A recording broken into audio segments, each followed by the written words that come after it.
Жаздын келиши менен Кыргызстандын саясий талаасында дагы жандануу байкалууда. Болгондо да жасалма жол менен. Президенттик шайлоо бүтөөрү менен өлкөдөн чыгып кеткен саясатчы Өмүрбек Бабанов Кыргызстанга ана келем, мына келем, 10 миңдеген тарапташтарым тынчтык митинг менен тосуп алат деп акыркы мүнөттө айнып кетип келбей калды. Эске салсак, Бабановго карата улут аралык кастыкты козутуу беренеси менен кылмыш иши ачылган. Андан бир аз мурун экс-президент Атамбаев 2 айдан кийин митингтерди баштаарын жар салган. Экс-президент убагында көйгөйлөрдү көчөгө чыгып чечүүгө караманча каршы болгонун эстен чыгаргандай. Биз мыйзам дегенди унутуп баратабыз да. Кыйкырык менен бардык нерсени чечен жатабыз. Бардык нерсе мындан ары мыйзам менен чечилиш керек. Бийликке келем деген адамдар анагы забордон секирбей шайлоого баргыла. Мына 25 ноябрда шайлоо, 2 жылдан кийин парламентке шайлоо, 5 жылдан кийин президенттик шайлоо. Мындай мыйзамды сыйлабасак, мыйзам деген болуш керек кой. Акыркы убакта коомубуз ашкере саясатташып, элдин көңүлүн буруу максатында айрым саясий топтордун бир катар аракеттери болду. Бул туурасында президент Жээнбеков 11 апрелде Жогорку кеңеште сөз сүйлөп белгиледи. Мамлекет башчысы айрым саясий топтор коррупциялык иштерди саясатташтырып, ачык эле актанууга, айрым учурда талап коюуга өткөнүн айтты. Коррупцияга малынгандардын саботажы айрым саясий күчтөрдүн каршылыгы болууда. Уюшкан кылмыштуу кландык мафиянын коррупциялык иштери өлкөгө чоң залалын тийгизди.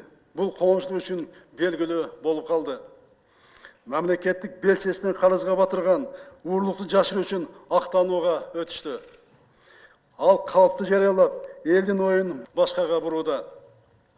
Баса белгилеп айта кетейин, бардыгы мыйзам алдында бирдей. Эч кандай ультиматум тили кабыл алынбайт. Эч качан ультиматум тили кабыл алынбайт. Элди көчөгө чыгарып, бийликке кысым жасоо менен маселе чечем дегендер жаңылышат. Мәселенин бардыгы мыйзам талаасында гана чечилет. Эксперттер саясий маселелерди көчө аянттарда талкуулоонун эки кесепетин айтышат. Биринчиси өлкөдөгү стабилдүүлүккө коркунуч болсо, экинчиси экономикалык өсүштү жайлатуусу. Башкача айтканда, Кыргызстанга келчү потенциалдуу түз инвесторлорду чоочутат. Чындыгында талаштуу жагдайларды жайгаруунун башка жолдору деле жетиштүү. Парламент бар да. Парламентте биз парламенттик демократия куруп атпайбызбы? Парламентте болгон өкүлдөр, элдин өкүлдөр, алар койгон көйгөй маселе койсо болот, саясий койсо. Парламентте оппозиция бар, мындай оппозиционный партиялар бар, Атамекен бар, республика, башка мамлекеттер бар. Алар да ошондо койсо болот. Бул парламенттин өзгөчө ролу тарыхта. Негизги бул аянт. Ошондо саясий суроолоо же саясий көйгөй маселени ошондо кой. Бул парламенттин негизги бир эрежеси бар. Бул парламент негизги максаты ошондончу. Аны жөн эле эшикке чыгарганга, пикетке эметкенге бул туура эмес. Эмне үчүн? Бул экономика жагынан таасир этет. Президент Жээнбеков Жогорку кеңештеги сөзүндө мамлекет түшүнүктөр менен эмес, мыйзам менен жашаш керектигин, мамлекеттик органдар тигил же бул топтун кысымынын негизинде эмес, мыйзамдын чегинде иштерин баса белгиледи. Бийликти эңсегендер ага шайлоо жолу менен жетиши керек. Өз кезегинде шайлоо эрежелери алдын ала айтылып, ал чукул өзгөрбөөсү камсыздалат. Шайлоо процессин бардык катышуулар үчүн бирдей укуктар камсыз кылынат. Шайлоо эрежелери 1 жыл мурда белгилүү болуп, андан кийин өзгөрбөй турган деңгээлге биз мыйзамдарды кодексте жеткизиш керек. Зарал болгон мыйзамдар алдын ала кабыл алынып, жалпыга маалым болот. Бардык партиялар оюн эрежелерин алдын ала билип, тең атаандаштыктын шартында шайлоого катышат. Өзгөчө айта кетчү жагдай, партиялык системаны өнүктүрүп, алардын арасында чыныгы саясий атаандаштыкты орнотпойун, парламенттик демократияны өнүктүрө албайбыз деп баса белгилегим келет. Партиялардын ичинде демократия орногондо гана өлкөдө демократия, парламент демократия калыптанат. Биз азырынча программа, идеяларды эмес, лидерлик умтулган саясатчылардын таймашы басымдуулук кылууда. Коомубузда жаңы саясий маданиятты калыптандыруу заралдыгы бушуп жетилди. Баарыбыз Кыргызстанда ошол саясий маданияттын калыптанышы үчүн аракеттенели. Саясий партиялар жөнүндө мыйзамдарды биз да карап чыгышыбыз керек. Буюрса, биздин республикада жеке таанычтардын эмес, өлкөнүн өнүгүшү үчүн идеялардын талашын жараткан, башкалар суттанган демократия мамлекет болот деп ишенем. Шайлоо эрежелеринин алдын ала айтылып, алар күтүүсүз өзгөрбөгөндөй болуусун эксперттер коомчулугу кубаттоо менен кабыл алышты. Бизге жаңы саясат маданият келип атат да, саясий маданият келип атат. Биз көнүп калганбыз да. Шайлоо учурунда келип атканда бир эки адам демилге катары чыгып эле шайлоо мыйзамдарды өзгөртүп коет да. Анан караганда где-то бир эки бийликке жакын саясий партия жогорку кеңешке келип атат да. Эми андай жок болот. Себеби бизге эми баары түшүнүп калып атабыз, жакшы нерсеси эмне болуп атат.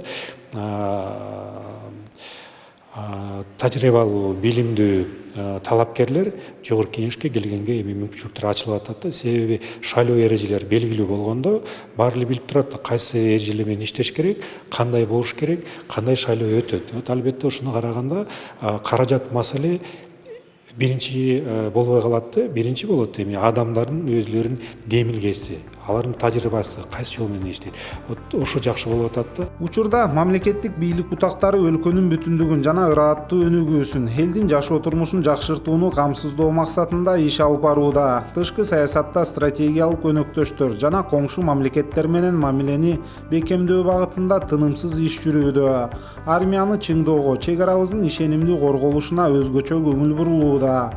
11 жаңы заставалардын комплекси курулду. 2018-жылы аскерлер үчүн 10 турак үйү, бир нече социалдык объекттер курулуп пайдаланууга берилди. Бийликке болгон ишенимдин өйдө же төмөн болуусу сот адилеттүүлүгүнөн да көз каранды. Учурда соттук укуктук реформа жүрүүдө жана ал президенттин көзөмөлүндө. Дагы бир чоң багыт коррупция менен системдүү күрөшүү.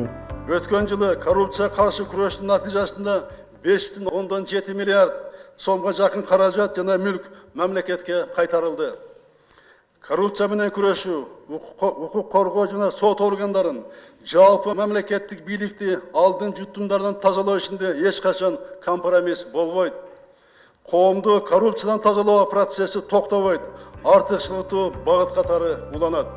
Өткөн жылы РСК банк, Айыл банк жана Кыргыз Орус өнүгүү фонду тарабынан кепилдик фонддун колдоосу менен жалпысынан 25 миллиард сомдон ашык кредит жана гарантия берилди. Аймактарды өнүктүрүү саясатын ишке ашырууда өлкөдөгү каржы уюмдарынын каражатын элетке буруу мүмкүн болду. Муну менен катар медицина жана билим берүү тармагындагы кызматкерлердин эмгек маяналарын жогорулатуу багытында иш жүрүүдө. 2010 жылдан бери көтөрүлбөй келаткан медиктердин айлыгын былтыр юбилейлик врачтарга жогорулатканбыз. Быйыл башка адистердин медициналык кызматкердин айлыгын жогорулатууну караштырып жатабыз. Ал эми мектеп мугалимдеринин айлык акысын күзүндө жаңы окуу жылынан текшертпей көбөйтөбүз. Бул маселе боюнча премьер-министр менен жогорку кеңеш төрагасы сүйлөшкөнбүз. Өкмөт азыр өз эсебин чыгарып жатат. Буюрса, мектептик ага эжелерибиз жаңы окуу жылын жаңы айлык маяна менен баштайт.